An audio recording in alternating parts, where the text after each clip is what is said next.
So in some sequential games, it's optimal to be aggressive. In other sequential games, it's not.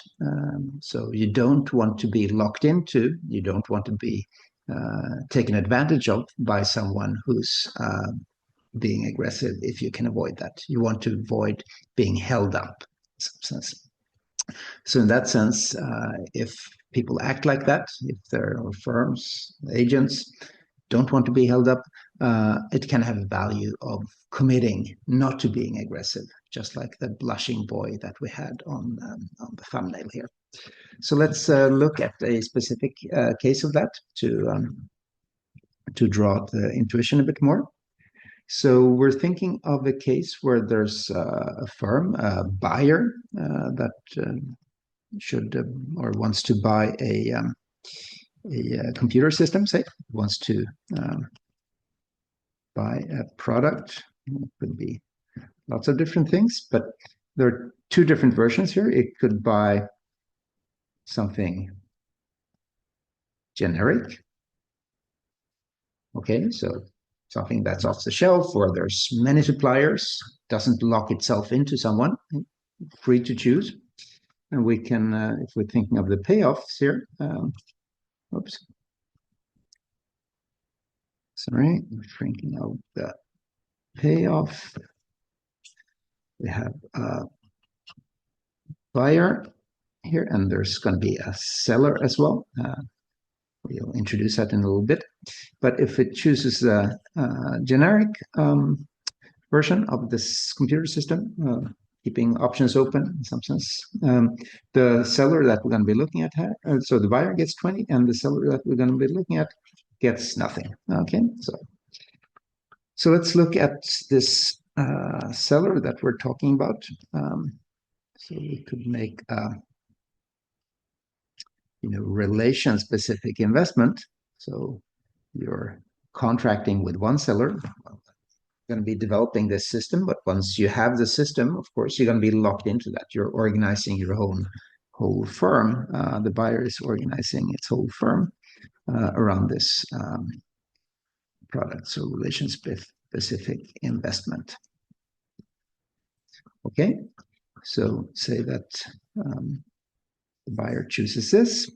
Second stage here, we have a seller. Let's change colors. So the seller can choose different ways of action. It can charge a high price,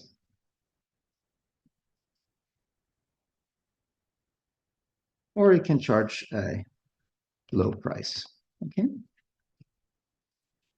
and assume that the payoffs are such that in the high price, the buyer gets 10, this seller gets 60. In the case the seller charges a low price, the buyer gets 40, and the seller gets 30. Okay, so this is a sequential game. The buyer acts first, has two different ways to act. It can choose a generic, something that where many firms competing. It can not locked into something, or it can lock itself into, the buyer can lock itself into a relation-specific investment, choosing to go with this tailor-made system that is sold by the seller. The seller can then, in stage two, choose to set either a high price or a low price for this system. Okay, so we see the combined payoffs here are 70 in the case of the targeted system. So presumably you can do more with this targeted system. The firm becomes more efficient and generates higher profit. So 70 clearly being more than 20. So in this sense, this would be the preferred outcome. But now comes what's known as the holdup problem. So if we're thinking solving this by backward induction, so if the buyer were to choose make this relation-specific investment, what would the seller do in stage two? Well, it would compare the payoffs from setting high price, which are 60, to the payoffs from setting low price, which are 30. Okay, so what's higher there? Well, 60 is clearly higher than 30. So the seller would be going We predict that she would be going for the high price. Okay, the buyer, foreseeing this, taking one step back, saying, well, if I choose a relation-specific investment, this path is closed, I'm going to be getting 10. Okay, 10 is lower than 20. So the buyer would be going for the generic, getting a payoff of 20. And we would be having an inefficient situation where the seller is getting 0. Why?